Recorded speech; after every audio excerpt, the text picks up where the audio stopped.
In previous lecture, we discussed Lowstand system tract, and today we will discuss transgressive system tract. You people know that Lowstand system tract deposit are formed during regressive stage of sea level cycle, while transgressive system tract forms during the transgressive or transgression of sea level cycle.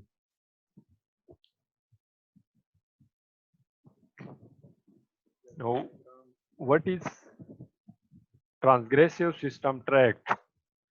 Transgressive system tract is a system tract which is bounded below by transgressive surface and above by maximum marine flooding surface. A system tract which has transgressive surface at its bottom and which have maximum marine flooding surface at the top. You people know about the transgressive surface and the maximum flooding surface. So a system tract that is located in between these two surfaces is called as transgressive system tract.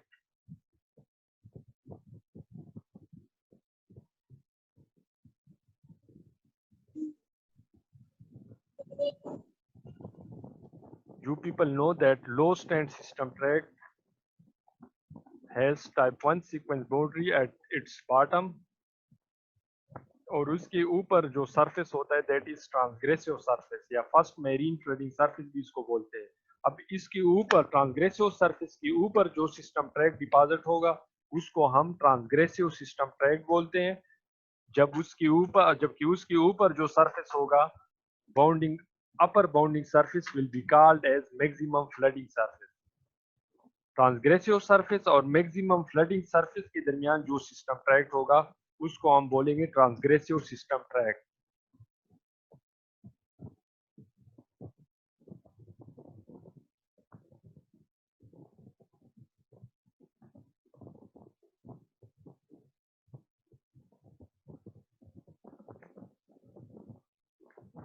And transgressive surface, you know that it refers to first marine flooding surface. It is a surface which indicates shifting of progradation to retrogradation.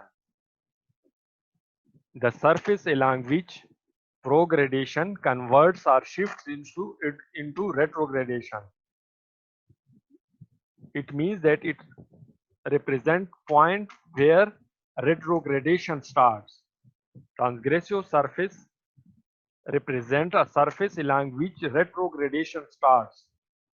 In other words, along which transgression starts.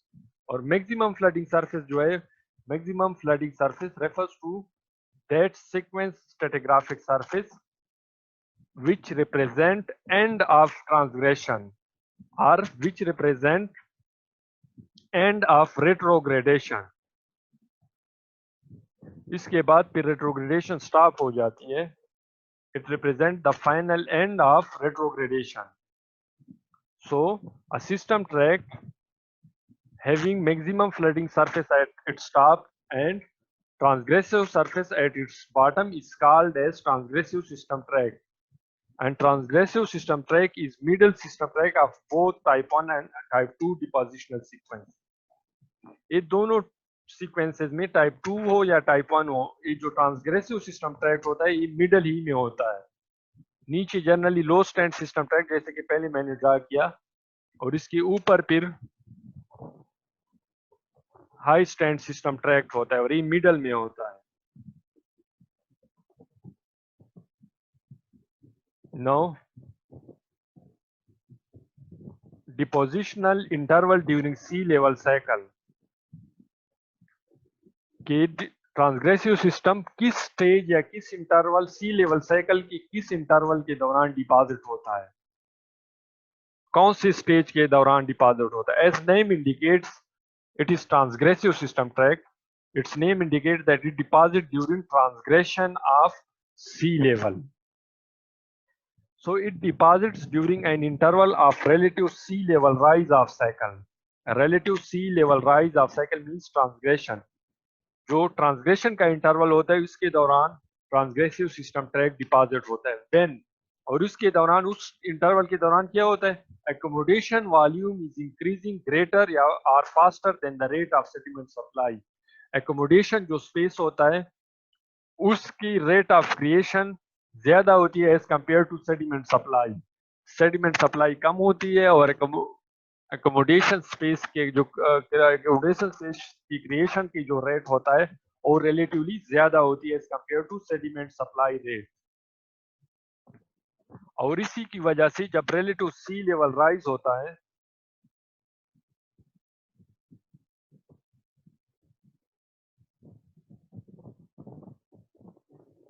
आपको पता है कि low stand system tract it forms during this interval of sea level cycle. और उसके बाद जो transgression के दौरान जो सिस्टम ट्रैक बनता है उसको हम ट्रांसग्रेसिव सिस्टम ट्रैक बोलते हैं। It forms during relative sea level rise during the interval of sea level rise. इस इंटरवल के दौरान जो सिस्टम ट्रैक बनता है that is called as transgressive system track.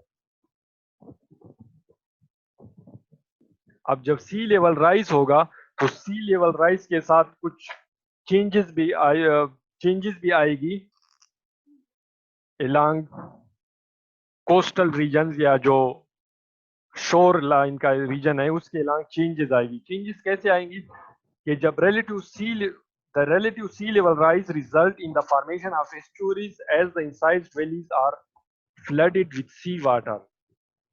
Estuarine sedimentation is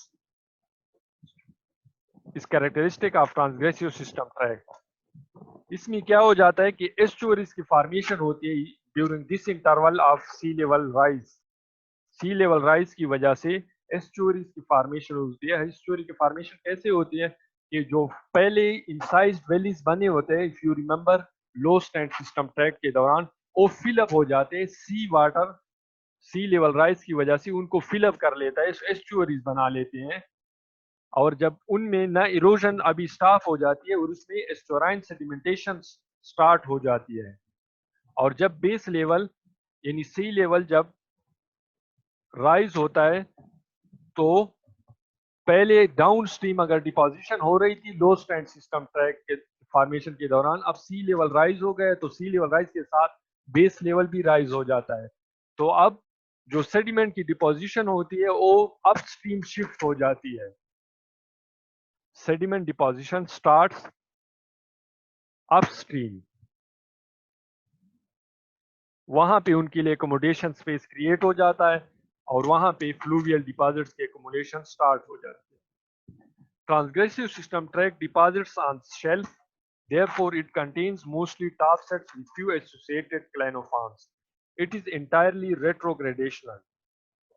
अगर आप यहाँ पे देख ली sea level, this is sea level, अब सी लेवल राइज हो गए तो जो कहते हैं कि transgressive system mostly deposits on shelf, वो शेल्फ रीजन पे, क्योंकि जब सी लेवल जब फॉल था तो लो स्टैंड सिस्टम ट्रैक कहाँ पे डिपॉजिट हो रहा था, टुवर्ड्स द बेसन, बेसन में डिपॉजिट हो रहा था, बेस टुवर्ड्स द बेसन डिपॉजिट हो रहा था, स्लोप पे डिपॉजिट हो रहा था, शेल्फ पे डिपोजिशन नहीं हो रही थी बल्कि शेल्फ पे इरोजन हो रही थी, इंसिजन हो रही थी। If you remember incised valleys बन रहे थे, इंसाइड फ्लूवियल वैलीज बन रहे थे, इफ यू रिमेंबर। अब सी लेवल राइज हो गए तो सी लेवल राइज के साथ जो सेडिमेंट की डिपोजिशन होती है वो भी शिफ्ट हो जाती है towards the shelfal region, towards the land. अब इसलिए जो ट्रांसग्रेसिव सिस्टम ट्रैक्ट होता है वो जनरली शेल्फल रीजन पे ही डिपॉजिट होता है। यू कैन ऑब्जर्व हेयर, यहाँ पे इसकी डिपोजिशन होती है। इसलिए शेल्फ रीजन पे क्या होते हैं ज्यादातर, इसलिए शेल्फ रीजन पे होने की वजह से ट्रांसग्रेसिव system mostly have top sets, ये ज्यादातर टॉप सेट ही पे मुश्तमिल होता है। क्लैनोफॉर्म या कम होते हैं या बिल्कुल होते नहीं है एज कंपेयर टू, और दूसरे में क्लैनोफॉर्म और वो बनते हैं लो स्टैंड सिस्टम ट्रैक में, और हाई स्टैंड सिस्टम ट्रैक में भी बनते हैं टॉप सेट्स के हिसाब से। और दूसरी ट्रांसग्रेसिव सिस्टम ट्रैक में क्या बात है कि इट इज रेट्रोग्रेडेशनल, रेट्रोग्रेडेशनल स्टैकिंग पैटर्न इसका होता है, उसमें जो सेडिमेंट्री लेयर्स होते हैं, इसमें जो स्ट्रेटा होता है और रेट्रोग्रेडेशन स्टैकिंग पैटर्न में अरेंज होता है। रेट्रोग्रेडेशन का मतलब ये है कि ट्रांसग्रेशन के दौरान जो डिपॉजिट हो, ट्रांसग्रेशन के दौरान जब डिपॉजिट होती है या रेट्रोग्रेडेशनल पैटर्न जो होता है स्टैकिंग पैटर्न, उसमें फाइनिंग अपवर्ड होती है। फाइनिंग अपवर्ड, सेडिमेंट की फाइनिंग अपवर्ड का क्या मतलब है कि नीचे ज्यादा कोर्स होते हैं रिलेटिवली, और ऊपर जब हम जाते हैं तो सेडिमेंट ग्रेन्स साइज जो होती है वो कम होती है, फाइन होती है, उसकी साइज कम होती है बाय गोइंग अपवर्ड, और दिस इज इंडिकेशन ऑफ रेट्रोग्रेडेशन। जब भी साइज नीचे से ऊपर की तरफ कम हो रही हो तो इट मीन्स के ये जो स्टैकिंग पैटर्न है, ये जो सेडिमेंट्स की अरेंजमेंट है, दिस इज रेट्रोग्रेडेशन।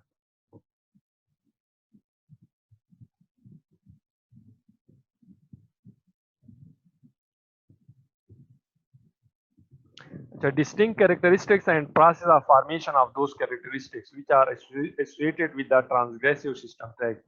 ट्रांसग्रेसिव सिस्टम ट्रैक में जो पहले कैरेक्टरिस्टिक या फीचर बनता है वो इंसाइज्ड वैली फिल डिपॉजिट्स होते हैं।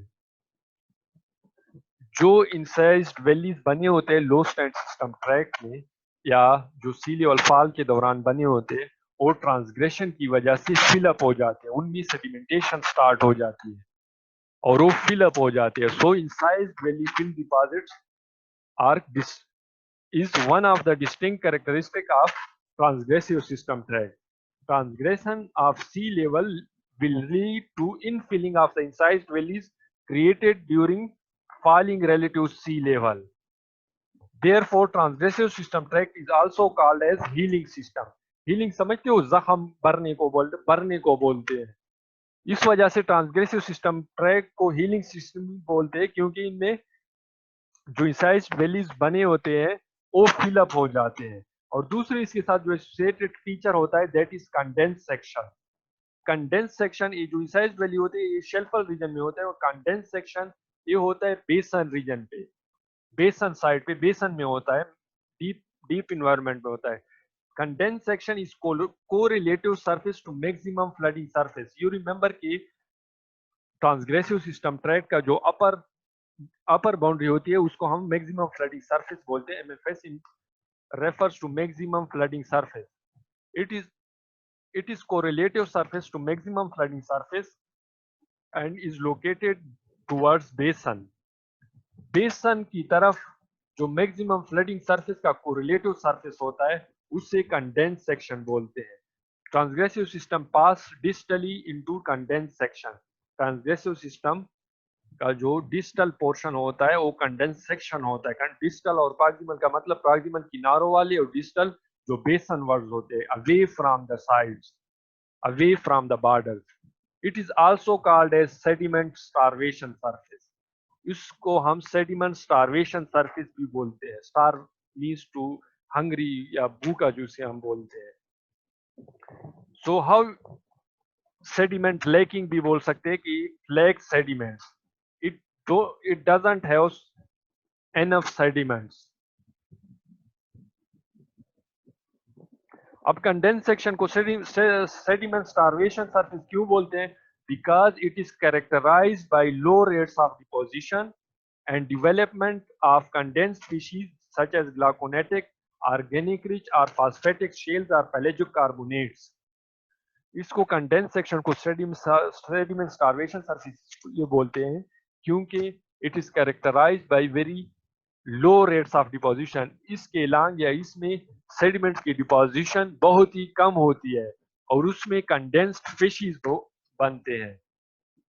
कंडेंस्ड फिशेस कौन से कंडेंस्ड फिशेस? ग्लाकोनेटिक, ऑर्गेनिक रिच या फिर फॉस्फेटिक शेल्स और पेलेजिक कार्बोनेट्स बनते हैं। अब ये कैसे बनते हैं कंडेंस सेक्शन? कंडेंस सेक्शन इस तरह बनते हैं। कंडेंस सेक्शन और सेडिमेंट स्टार्वेशन सरफेस, जब सी लेवल राइज हो जाता है तो जो सेडिमेंट्स आते हैं, अब सी लेवल राइज हो गया,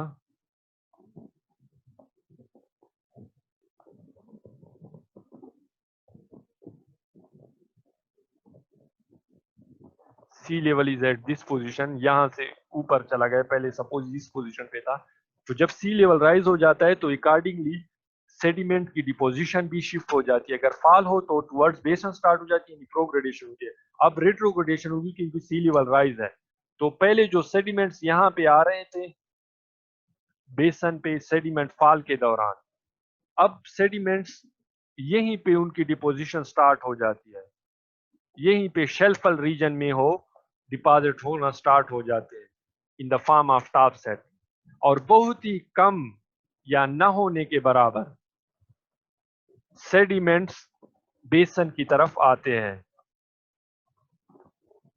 यहाँ पे बहुत कम ही सेडिमेंट्स बेसन की तरफ आते हैं, क्योंकि सेडिमेंट की जो सेडिमेंट डिपोजिशन की डायरेक्शन अब चेंज हो गई और शिफ्ट हो गई due to sea level rise, और ये शेल्फल रीजन या कोस्टल रीजन में डिपोजिशन स्टार्ट कर लेती है। अब यहाँ पे कंडेंस सेक्शन बनना शुरू हो जाता है। कंडेंस सेक्शन बेसन वर्ड होता है, it is located in the बेसन। कैसे बनता है कि सेडिमेंट आ ही नहीं रहे, सेडिमेंट जब नहीं आ रहे तो यहाँ पे जो सेक्शन बनेगा, जो बेड बनेंगे वो कंडेंस होगी, वो कम होगी, उनकी थिकनेस कम होगी, और थिकनेस कम होगी, और हम कैसे उसको पहचानेंगे? We will recognise them from the condensed facies. Deep marine की जो फिशेज होते हैं उनसे पहचानेंगे। यहाँ पे या तो ग्लाकोनेटिक रिच सेडिमेंट्स होंगे, या ऑर्गेनिक रिच होंगे, या फिर फास्फेट रिच सेडिमेंट यानी फास्फोराइड्स बनेंगे। ग्लाकोनेटिक जो है, ग्लाकोनेटिक एक मिनरल है, सेडिमेंट्री मिनरल है, जो डीप मैरीन इन्वायरमेंट में बनता है। और ऑर्गेनिक का रिच कैसे होगी कि यहाँ पे जो सेडिमेंट्स होगी, जो ऑर्गेनिजम्स होंगे पेलेजिक इन्वायरमेंट में, जो ओपन मेरीन में ऑर्गेनिजम्स होंगे, वो after death they will deposit here. और दूसरी बात ये कि ये तो ऑर्गेनिक रिच होंगे, हाईली फॉसिलिफेरस होंगे। हाईली फॉसिलिफेरस क्यों होंगे? कि बाहर से सेडिमेंट्स आ नहीं रहे, या अगर आ रहे हैं तो कम आ रहे हैं, लिहाजा ये ऑर्गेनिक रिच, इनमें फॉसिल्स की डिपोजिशन ज्यादा होगी, फॉसिल्स रिलेटिवली ज्यादा होगी, they will be highly fossiliferous, condense section will be highly fossiliferous. और दूसरी बात यह है कि यहाँ पे आर्टिजेनिक मिनरलाइजेशन होगी, आर्टिजेनिक मिनरल्स बनेंगे। आर्टिजेनिक मिनरल्स उन मिनरल्स को बोलते हैं विच, जो जहां पे पाए जाते हैं वहीं पे बने होते हैं, कहीं और से नहीं आए होते। अगर यहाँ पे पाए गए हैं तो मतलब ये कि यहीं पे और डिपॉजिट हुए हैं या यहीं पे ही बने हैं। तो आर्टिजेनिक मिनरल की वजह से उनमें सेमेंटेशन, उनको जो फॉसिल्स नीचे आते हैं उनको मिनरल जो होते हैं वो सीमेंट कर लेते हैं और उनको रॉक में कन्वर्ट करते हैं।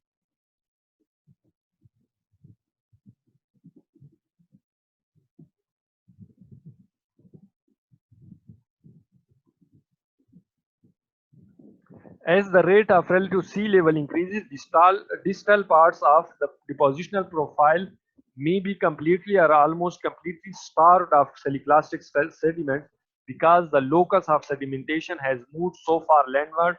Thus, no or very little sediment reaches the deeper parts of basin. इसका मतलब है, जो मैंने डायग्राम की मदद से आप लोगों को एक्सप्लेन करने की कोशिश की कि सी लेवल राइज जब हो जाता है, रिलेटिव सी लेवल इंक्रीज हो जाता है, तो डिस्टल पार्ट्स यानी बेसन वर्ड्स के जो पार्ट्स होते हैं डिपोजिशनल प्रोफाइल के, वो या कंप्लीटली या तकरीबन मुकम्मल तौर पे सेलिक्लास्टिक सेडिमेंट्स से खाली हो जाते हैं। वहां पे सेलिक्लास्टिक सेडिमेंट्स बिल्कुल पहुंचते ही नहीं है। क्यों नहीं पहुंचते? क्योंकि locus of sedimentation has moved so far landward, और लैंडवर्ड की तरफ मूव कर लेते हैं due to sea level rise, and no or very little sediment reaches the deeper parts of the basin. This low sediment supply results in formation of condensed beds.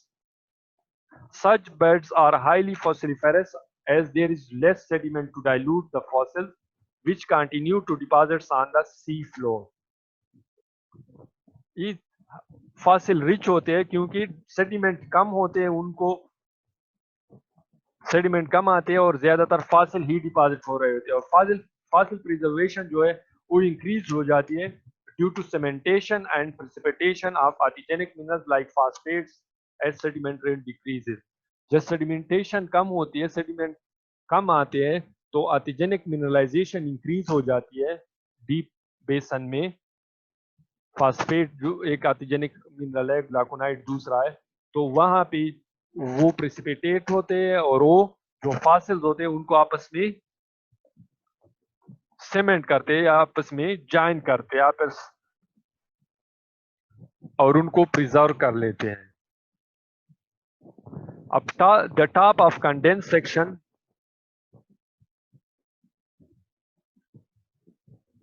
the top of condensed section is called as maximum flooding surface. Condense section मैंने पहले बता दिया definition में कि it is correlative surface of maximum flooding surface. बेसन word जो surface correlative surface maximum flooding surface का होता है उसको हम कंडेंस सेक्शन बोलते हैं, जबकि शेल्फ वर्ड या लैंड वर्ड जो सरफेस होता है, टॉप होता है ट्रांसग्रेसिव सिस्टम ट्रैक्ट, उसको हम मैक्सिमम फ्लडिंग सरफेस बोलते हैं. Maximum flooding surface is in proximal area, maximum flooding surface is situated with the most landward position of shoreline and the most expensive marine sediments.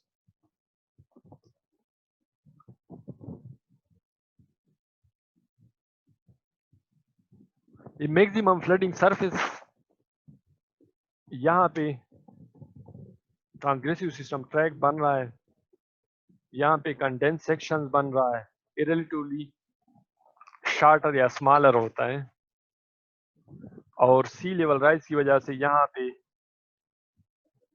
ट्रांसग्रेसिव system track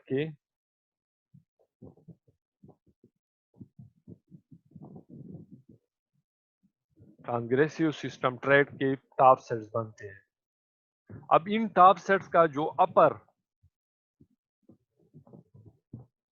इस सी level rise यानी ट्रांसग्रेसिव surface से लेकर maximum flooding surface तक, इसके दौरान जो system tract होता है उसको ट्रांसग्रेसिव सिस्टम ट्रैक्ट बोलते हैं.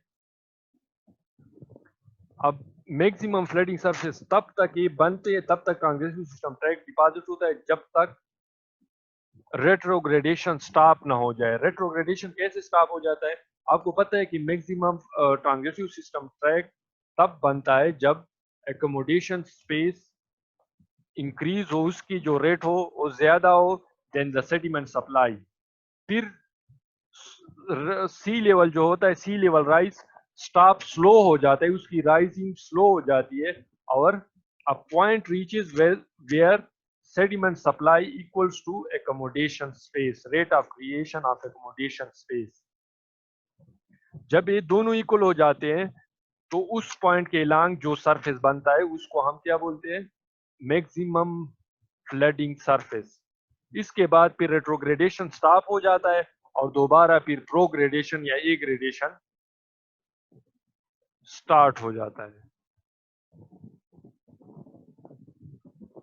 इसलिए जो मैक्सिमम फ्लडिंग सरफेस होता है हम कहते हैं कि इट